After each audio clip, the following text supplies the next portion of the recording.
Good morning everyone. Welcome to PW only IAS. दोस्तों, अगर हम आज के द हिंदू फ्रंट पेज की बात करें तो आप यहाँ पर एक बड़ी इंटरेस्टिंग न्यूज़ देख पा रहे होंगे कि दरअसल में ना 41 ईयर के लंबे गैप के बाद एक भारतीय एस्ट्रोनॉट आपको स्पेस में देखने को मिलेगा। दरअसल में अगर मैं बात करूं लास्ट टाइम की, तो आप सबने ना राकेश शर्मा जी का नाम सुना होगा, राइट। तो 41 ईयर के उनके गैप के बाद अब शुभांशु शुक्ला जी आपको यहाँ पे स्पेस में ट्रैवल करते हुए सेकेंड इंडियन देखने को मिलेंगे। तो अभी तक सिर्फ दो ही इंडियंस यहाँ पे स्पेस में ट्रैवल कर पाए हैं एंड सेकेंड पर्सन अभी यहाँ पे ग्रुप कैप्टन शुभांशु शुक्ला जी हमें देखने को मिल रहे हैं। तो इसको थोड़ा हम डिटेल में समझेंगे, एक्सियम 4 मिशन क्या है एंड क्यों हमारे लिए इंपॉर्टेंट है, आगे आने वाले समय के अंदर गगनयान मिशन के लिए क्या क्या इसकी रेलेवेंस है, ये सारी चीज़ें अभी हम डिस्कस करेंगे। इसके अलावा दोस्तों, आने वाले मंथ के अंदर हो सकता है जीएसटी काउंसिल की मीटिंग हो। दोस्तों, पिछले 6 महीने से जीएसटी काउंसिल की मीटिंग कोई नहीं हुई है, तो जुलाई के अंदर में जब मीटिंग होगी तो उसमें बहुत सारे बड़े बड़े फैसले लिए जा सकते हैं। जैसे आप लोग जानते होंगे कि देर आर डिफरेंट स्लैब, जैसे 0% स्लैब हमें देखने को मिलती है, 5%, 12%, 18%, 28%। इसके अलावा भी कुछ स्पेशल स्लैब्स भी होती हैं, 3% एंड बाकी स्लैब्स, बट ये मेजर स्लैब्स हैं।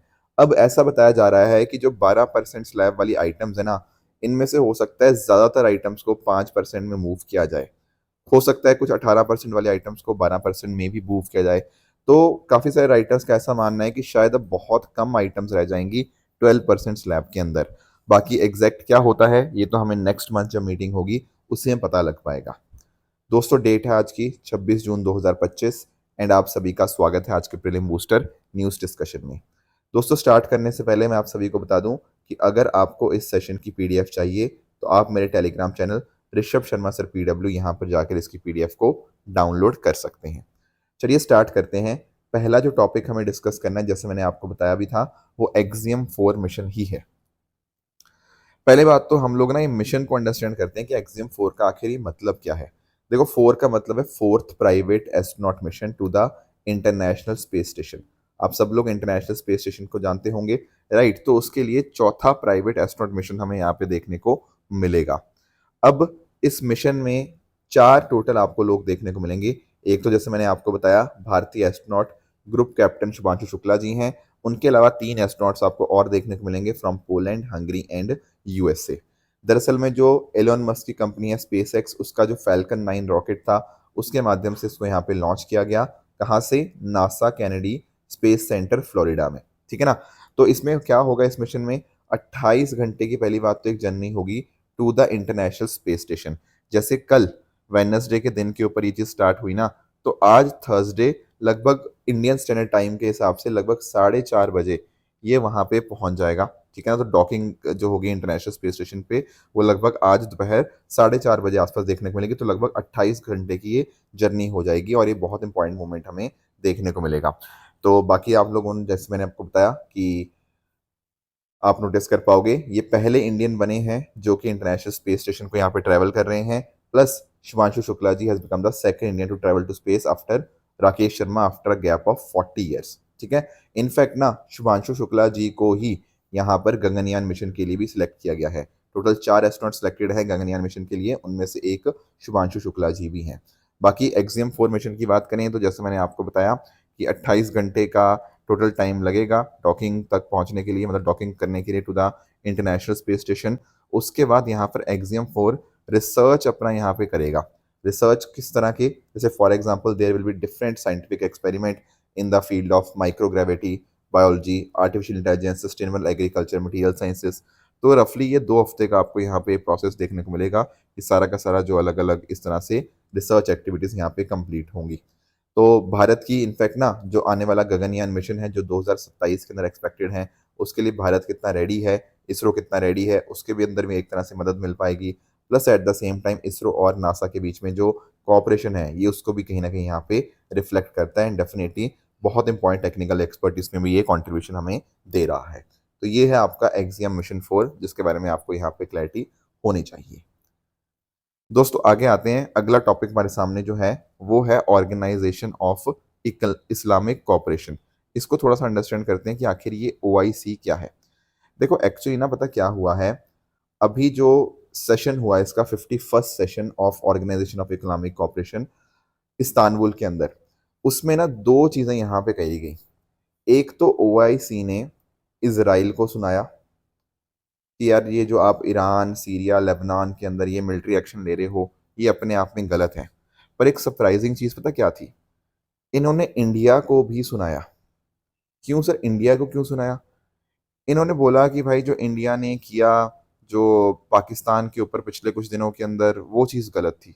अब इंडिया बहुत सरप्राइज हुआ इस चीज़ के साथ कि ये इंडिया को क्यों बोल रहे हैं, इंडिया ने तो ऐसा कुछ किया ही नहीं, राइट। तो ओआईसी का कहना था कि नहीं, इंडिया ने यहाँ पर पीओके के अंदर जो चीज़ें करी हैं, मिलिट्री स्ट्राइक्स जो पाकिस्तान के ऊपर करी हैं, वो खर गलत थी। Plus at the same time इन्होंने ये भी बोला कि इंडस वाटर ट्रीटी को जो भारत ने एक तरह से बंद किया है, राइट, इस तरह की चीज़ें यहाँ पर रिस्पेक्ट करनी चाहिए इस तरह की ट्रीटीज़ की।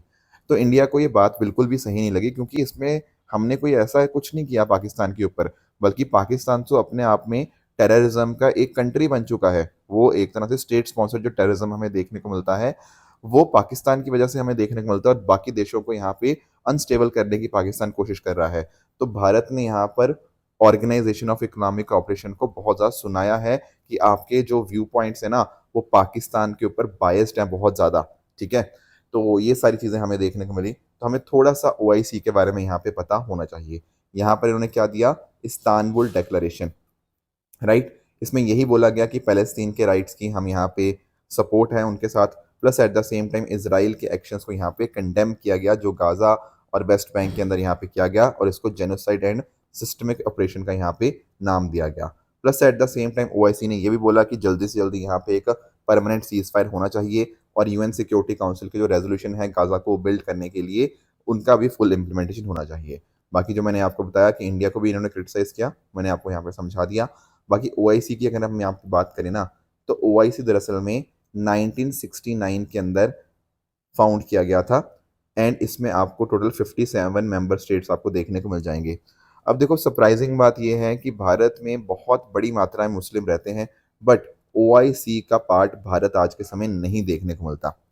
ये second largest inter governmental organization है आफ्टर द यूनाइटेड नेशन, और इस ऑर्गेनाइजेशन का ऐसा कहना है कि ये मुस्लिम वर्ल्ड की कलेक्टिव वॉइस को यहाँ पे दर्शाता है, ठीक है ना।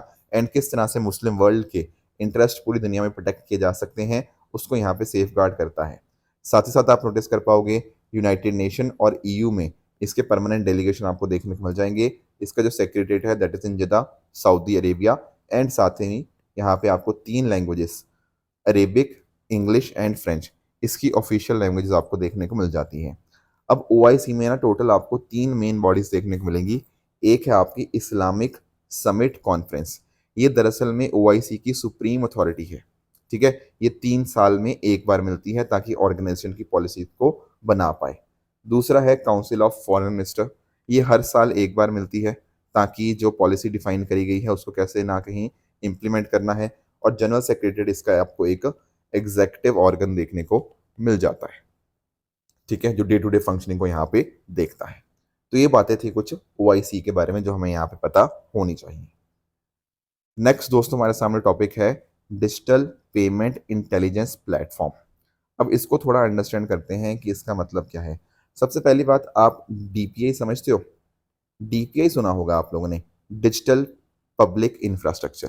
डीपीआई ना कुछ ऐसे डिजिटल सिस्टम होते हैं जो कि आराम से एक्सेसिबल होते हैं, सिक्योर होते हैं, एंड कहीं ना कहीं पब्लिक सर्विसेज के लिए उनका इस्तेमाल होता है। सर समझ नहीं आया? अरे आपने यूपीआई सुना है? यूपीआई क्या है? डीपीआई ही है एक तरह से। आपने आधार सुना है? वो भी अपने आप में, आप आधार का जो इस्तेमाल करते हो वो भी आपका डीपीआई है। या फिर आपने जब वैक्सीन के लिए आपने ऐप वगैरह इस्तेमाल करी होगी जब कोविड-19 वैक्सीन के लिए, वो भी अपने आप में एक डीपीआई ही है। तो डीपीआई के माध्यम से क्या होता है ना, ये एक फाउंडेशन हमारी बनाते हैं और उसके माध्यम से अलग अलग पब्लिक सर्विसेज हम यहाँ पे दे सकते हैं। तो एक्चुअल में ना ऐसा ही हम एक डीपीआई क्रिएट करने की कोशिश कर रहे हैं, digital payment intelligence platform. Actually पता क्या है, अगर हम आरबीआई के रीसेंट आंकड़ों की बात करें तो बैंकिंग सेक्टर के अंदर फ्रॉड बहुत ज़्यादा बढ़ते जा रहे हैं।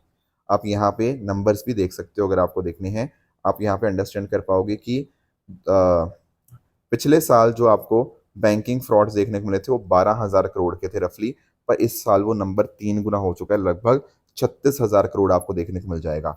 तो प्राइवेट बैंक्स ने भी यहाँ पे बताया कि कार्ड में इंटरनेट पेमेंट सेगमेंट में बहुत बड़े मैसिव लेवल के ऊपर यहाँ पे फ्रॉड देखने को मिल रहे हैं, ठीक है ना। तो हमें ज़रूरत है कुछ नहीं, कहीं ना कहीं कुछ चेंजेस लाने की, सो दैट इस तरह के फ्रॉड से हम यहाँ पे बच पाएँ। तो इसीलिए बनाया जा रहा है डीपीआईपी, डिजिटल पेमेंट इंटेलिजेंस प्लेटफॉर्म, ठीक है। आरबीआई और साथ साथ जो बड़े बड़े पब्लिक एंड प्राइवेट बैंक्स हैं ना, उनको साथ में लेकर इसको बनाने की यहाँ पे कोशिश है, ताकि हम यहाँ पे फ्रॉड्स वगैरह यहाँ पे रोक सकें। तो ये क्या करेगा, ये जो नया प्लेटफॉर्म बनेगा, अभी बना नहीं है, ठीक है, आगे जाके बन जाएगा, तो रियल टाइम इंटेलिजेंस गैदर करेगा, आपस में उस इंफॉर्मेशन को शेयर करेगा, ताकि अगर मान लीजिए कोई जैसे फ्रॉड ट्रांजैक्शंस होते भी हैं ना, उसको हम डिटेक्ट कर पाएँ और उसको हम यहाँ पे ब्लॉक कर पाएँ, ठीक है ना। तो एक कमेटी बनी है, एपी होता कमेटी, इसके अंतर्गत इसके जो रिकमेंडेशंस होंगे उसके हिसाब से इस प्रोजेक्ट को यहाँ पे रन किया जाएगा, एंड अकॉर्डिंगली हमारे पास ये प्लेटफॉर्म फिर रेडी हो जाएगा। तो रियल टाइम डेटा एनालिटिक्स इसके माध्यम से होंगे, कहीं ना कहीं जहां हमें लगे कुछ फ्रॉड वाली चीज़ है उसको ऑटोमेटिकली ब्लॉक कर देंगे। एक कोलैबोरेटिव प्लेटफॉर्म होगा जिसमें both public and private banks होंगे, एंड साथ ही साथ जो आरबीआई एच है, रिजर्व बैंक इनोवेशन हब, ठीक है, वो यहाँ पे प्रोटोटाइप यहाँ पे डेवलप करेगा कुछ बैंक्स के साथ यहाँ पे बातचीत करके। देखो पास्ट में भी ना हमने बहुत सारे स्टेप्स लिए हैं अपने बैंक फ्रॉड्स को रोकने के लिए। जैसे फॉर एग्जांपल आप लोग जानते होंगे मल्टी फैक्टर अथेंटिकेशन के बारे में। जब भी आप पेमेंट करते हो आपको ओटीपी या आपको पासवर्ड वगैरह यहाँ पे डालने पड़ते हैं ताकि आपका पेमेंट सिक्योर रहे। Plus at the same time bank websites कौन सी फ्रॉड हैं, कौन सी सही हैं, उनकी जानकारी भी आरबीआई आपको देता है। तो there are many such initiative that have already been taken, but क्योंकि फ्रॉड्स रुक ही नहीं रहे, थोड़ा सा और हमें यहाँ पे इम्प्रूवमेंट की ज़रूरत है, एंड उसी लिए डिजिटल पेमेंट इंटेलिजेंस प्लेटफॉर्म को यहाँ पे बनाया जा रहा है। आगे आते हैं दोस्तों, नेक्स्ट हमारे सामने टॉपिक है अंबुबाची मेला के रिगार्डिंग। दोस्तों असम के अंदर आपको बहुत सारे जो श्रद्धालु हैं वो यहाँ पर कामाख्या मंदिर यहाँ पे इकट्ठा हो रहे हैं फॉर द एनुअल अंबुबाची मेला। दोस्तों नॉर्थ ईस्ट इंडिया के अंदर ये one of the largest religious gathering आपको देखने को मिल जाती है। इनफैक्ट ना इस पर्टिकुलर जो गैदरिंग है इसको लोग एक तरह से Kumbh Mela of the east बोलते हैं। जैसे कुंभ आप देखते हो ना, तो ईस्ट का कुंभ किसको बोला जाता है, वो इस अंबुबाची मेला को ही यहाँ पे बोला जाता है। अब सबसे पहली बात तो अंबुबाची वर्ड का मतलब क्या है, ये आया है, इसका मतलब होता है वाटर फ्लोइंग। मैं आपको थोड़ा सा एक्सप्लेन करता हूँ इसके रिगार्डिंग। एक्चुअली ना अगर हम बात करें ये जो पर्टिकुलर श्राइन है ये गॉडेस कामाख्या जी को डेडिकेटेड है, ठीक है। तांत्रिक शक्तिज्म का बहुत इंपॉर्टेंट आपको ये सेंटर आपको देखने को मिल जाएगा। अब ये वाटर फ्लोइंग का कॉन्सेप्ट क्या है, एक्चुअली ना ये जो अंबुबाची पीरियड है ये गॉडेस के एनुअल मेंस्ट्रुएशन का पीरियड यहाँ पे माना गया है। तो इस टाइम के ऊपर ये श्राइन क्लोज हो जाता है। पर ये जब मेंस्ट्रुएशन पीरियड कंप्लीट होता है ना, उसके बाद जो यहाँ के श्राइन के दरवाजे हैं वो ओपन कर दिए जाते हैं, एंड कहीं ना कहीं जो श्रद्धालु हैं वो दर्शन करते हैं। तो फेस्टिवल ये अपने आप में फर्टिलिटी के साथ एसोसिएटेड आपको देखने को मिल जाएगा कि जब मानसून आता है उसके साथ यहाँ पे आपको लिंकेज देखने को मिल जाएगा। इसीलिए यहाँ पे जो नाम है ना वो वाटर फ्लोइंग के ऊपर यहाँ पर इसका नाम आपको देखने को मिल जाएगा, और इसको महाकुंभ ऑफ द ईस्ट भी यहाँ पे हम बोलते हैं। बाकी ये जो टेम्पल है आपको नीलांचल हिल्स के ऊपर यहाँ पे लोकेटेड देखने को मिल जाता है, और ये आपके शक्तिपीठ में से एक है। शक्तिपीठ वो हैं जहाँ पर गॉडेस सती के जो अलग अलग बॉडी पार्ट्स हैं जो माने जाते हैं कि यहाँ पे ये बॉडी पार्ट ये गिरा था, राइट। बाकी ये जो पर्टिकुलर टेम्पल है ये ब्रह्मपुत्र रिवर के सदर्न बैंक को ज्वाइन करता है, एंड यहाँ पर नागरा स्टाइल और आपका सरसैनिक या फिर आपका जो मुगल आर्किटेक्चर है उसका आपको ये कॉम्बिनेशन आपको देखने को मिल जाएगा। तो अपने आप में नॉर्थ ईस्ट के अंदर बहुत बहुत इंपॉर्टेंट ये टेम्पल आपको देखने को मिल जाएगा। गुवाहाटी के अंदर आपको कामाख्या टेम्पल, तो ड्यूरिंग द मानसून सीजन यहाँ पे होता है, एंड उसी समय के ऊपर ये अंबुबाची मेला जो कि अपने आप में बहुत बड़ी largest one of the largest religious gathering है नॉर्थ ईस्ट के अंदर, वो आपको देखने को मिलेगा, ठीक है। बहुत पॉपुलर भी है, बहुत सारे हमारे लीडर्स या हमारे प्रधानमंत्री जी भी जब भी जाते हैं तो वो भी विजिट करते हैं, और भी यहाँ पे इस तरह से आपको देखने को मिल जाएगा अंबुबाची मेला और कामाख्या टेम्पल के बारे में। नेक्स्ट आते हैं अगले टॉपिक पे, critical and emerging technologies index. सबसे पहली बात, क्या आप लोग इस टर्म का मतलब समझते हो क्रिटिकल एंड इमर्जिंग टेक्नोलॉजीज का। देखो क्रिटिकल एंड इमर्जिंग टेक्नोलॉजीज कुछ ऐसी टेक्नोलॉजीज हैं जिनका आने वाले समय के अंदर बहुत बड़ा पोटेंशियल है कि किसी देश की नेशनल सिक्योरिटी, इकोनॉमी और ग्लोबल इन्फ्लुएंस को चेंज कर सकते हैं। अब ऐसी कौन सी टेक्नोलॉजीज इसके अंदर आ सकती हैं, अब इसमें 5 क्रिटिकल टेक्नोलॉजीज यहाँ पे मानी गई हैं। एक है आर्टिफिशियल इंटेलिजेंस, दूसरा बायोटेक्नोलॉजी, सेमीकंडक्टर, स्पेस, क्वांटम। ये देखो ये ऐसी टेक्नोलॉजीज हैं जो क्रिटिकल हैं, इमर्जिंग है, देश की सिक्योरिटी के लिए बहुत बहुत ज़्यादा इंपॉर्टेंट है एंड आने वाली फ्यूचर इंडस्ट्रीज़ को बहुत सिग्निफिकेंटली इम्पैक्ट करने जा रही हैं। तो क्यों ना हम ये देखें कि कौन सा देश कितना बढ़िया कर रहा है क्रिटिकल एंड इमर्जिंग टेक्नोलॉजीज़ के अंदर, राइट? क्योंकि जानना बहुत इंपॉर्टेंट है। अब इसमें ना यहाँ पर आपका जो हार्वर्ड केनेडी स्कूल है ना, उसने इसी तरह से आपका एक इंडेक्स बनाया, जिसने दुनिया की 25 कंट्रीज़ की परफॉर्मेंस चेक करने की कोशिश करी कि इन देशों ने कैसा काम कर रहे हैं इन पाँचों टेक्नोलॉजीज़ के रिगार्डिंग। तो इसके अंदर ऐसा पाया गया कि टॉप के ऊपर आपको यूएसए देखने को मिलेगा। यूएसए का स्कोर ना दरअसल में 80 से भी ज़्यादा है। अब दूसरे नंबर पे आपको चाइना देखने को मिलेगा। चाइना देखो हालाँकि अच्छा खासा पीछे है यूएसए से, पर इस पर्टिकुलर स्कूल का ऐसा मानना है कि धीरे-धीरे चाइना यूएसए के नज़दीक आ रहा है। तीसरे नंबर पे आपको यूरोप, चौथे पे जापान, पाँचवें पे साउथ कोरिया, छठे पे यूनाइटेड किंगडम, सातवें पे जर्मनी, आठवें पे ताइवान, नाइन्थ पे फ्रांस और आपको 10वें नंबर के ऊपर भारत देखने को मिलेगा। देखो भारत का स्कोर ना लगभग 15.2 है। बहुत कम स्कोर है अगर हम इसको चाइना या अपने यूएसए से बात करें, उनसे कंपैरिजन करें तो हम बहुत पीछे हैं। हालाँकि रशिया, कनाडा, ऑस्ट्रेलिया से हम ऊपर हैं, बट स्टिल अगर चाइना और यूएसए से मुकाबला करें ना इन टेक्नोलॉजीज़ के अंदर, एआई और बाकी सब चीज़ों के अंदर, तो हम कहीं न कहीं बहुत ज़्यादा पिछड़ चुके हैं। तो हमें ज़रूरत ये है कि आने वाले समय के अंदर ये जो ग्लोबल लीडर हैं यूएसए, चाइना या और यूरोपियन देशन हैं, उनके साथ हम कहीं न कहीं कम्पीट करें, अपनी टेक्नोलॉजी डोमिनेंस को आगे लेकर आ पाएँ, इसके लिए काम करने की बहुत ज़्यादा ज़रूरत है। अब इसमें जैसे मैंने आपको बताया भारत का स्कोर 15.2 आपको यहाँ पे देखने को मिल जाएगा। यूएस की डोमिनेंस है बहुत बड़े लेवल के ऊपर और इसका रीज़न यही है कि यूएसए इन टेक्नोलॉजीज़ के अंदर बहुत बड़े लेवल पे इन्वेस्टमेंट करता है। रिसर्च वर्कफ़ोर्स है उसके पास अच्छी खासी, डिसेंट्रलाइज़्ड इनोवेशन इकोसिस्टम है, वहाँ पे सरकार, एकेडमिया सब कहीं न कहीं यहाँ पर इनोवेशन के ऊपर यहाँ पे लगे हैं। चाइना इस गैप को कहीं न कहीं क्लोज़ कर रहा है और यूरोप तीसरे नंबर पे आपको देखने को मिल जाएगा। कुछ इन्होंने सेक्टर वाइज़ एनालिसिस भी बताया है, जैसे फॉर एग्ज़ाम्पल यूएस की बात करें, एआई के अंदर यूएस टॉप पे ऊपर है, ठीक है ना? फंडिंग जितनी होगी, talent, algorithm, computing power, data, इन सब चीज़ों का एम्फसिस होता है एआई के अंदर। बाकी बायोटेक्नोलॉजी में ना चाइना उतना आगे नहीं है, बायोटेक्नोलॉजी में यूएस आगे आपको देखने को मिलेंगे। इसका रीज़न यही है human capital, genetic engineering, pharmaceutical production, इनमें यूएस और यूरोप आगे आपको देखने को मिलेंगे। सेमीकंडक्टर में यूएस आगे है, पर ताइवान, जापान, साउथ कोरिया ये भी अच्छा खासा कर रहे हैं क्योंकि ताइवान में आपको चिप डिज़ाइन और इन चीज़ों पे काम करते हुए देखने को काफ़ी ज़्यादा मिलेगा। स्पेस के अंदर यूएस डोमिनेट है और साथ ही साथ आप नोटिस कर पाओगे रशिया भी यहाँ पे अच्छा कर रहा है in the third position and Bharat आपको यहाँ पे 7वें नंबर पे देखने को मिलेगा। क्वांटम के अंदर फिर से आपको यूएसए ही टॉप पे आपको देखने को मिल जाएगा। तो ये जो इंडेक्स है जैसे मैंने आपको बताया ये हार्वर्ड कैनेडी स्कूल ने यहाँ पे बनाया है ताकि एक अंडरस्टैंडिंग मिल पाए इन कंट्रीज़ के बारे में एंड साथ ही साथ ये यहाँ पे 6 क्राइटेरिया के ऊपर बेस्ड आपको इंडेक्स देखने को मिल जाएगा, जहाँ पे आपका geopolitical significance, systematic leverage, GDP contribution, dual use potential, supply chain risk, time chain property, इन सब अलग-अलग यहाँ पे क्राइटेरिया को यहाँ पे देखता है एंड उससे हमारे जो पॉलिसी मेकर्स हैं, उनको एक आइडिया लग पाएगा कि हम कहाँ पर खराब कर रहे हैं, कहाँ पे अच्छा कर रहे हैं, आने वाले समय के अंदर हम क्या बेहतर यहाँ पे कर सकते हैं, वो सब चीज़ें कहीं न कहीं हमें यहाँ पे मदद कर पाएगी। तो भारत को भी इसी में यहाँ पे चीज़ें करनी होंगी कि हमारा रिसर्च एंड डेवलपमेंट अभी कमज़ोर है बाकी देशों के कंपैरिज़न में। तो कहीं न कहीं जहाँ हमें लगे कुछ कोलैबोरेशंस की रिक्वायरमेंट हो सकती है। जैसे यहाँ पर ना इस रिपोर्ट में मेंशन्ड है कि फ़ार्मा सेक्टर के अंदर भारत और जो यूरोपियन यूनियन है, ये साथ में मिलकर काम कर सकते हैं। इवन बायोटेक के अंदर भी यहाँ पर एक पॉसिबिलिटी है। फिर जापान क्योंकि सेमीकंडक्टर में अच्छा कर रहा है, तो भारत और जापान सेमीकंडक्टर में भी साथ में मिलकर काम कर सकते हैं, ठीक है ना? यूरोप की स्ट्रेंथ एआई के अंदर बहुत अच्छी है, तो कहीं न कहीं वहाँ से हम बहुत कुछ सीख तक सकते हैं कि यूरोप ने एआई के अंदर कैसे इतना ज़्यादा आगे गया है। चाइना ने बायोटेक में इन्वेस्टमेंट काफ़ी ज़्यादा करने की अभी पिछले कुछ टाइम में कोशिश करी है। तो इस तरह से अगर भारत भी इन पॉलिसी से स्टडी करें, अपने पॉलिसी गैप्स को अंडरस्टैंड करें, उससे कहीं न कहीं आने वाले समय के अंदर हो सकता है कि हम भी यहाँ पे हमारी रैंकिंग भी कुछ टॉप 5 के अंदर यहाँ पे आ सकती है। राइट?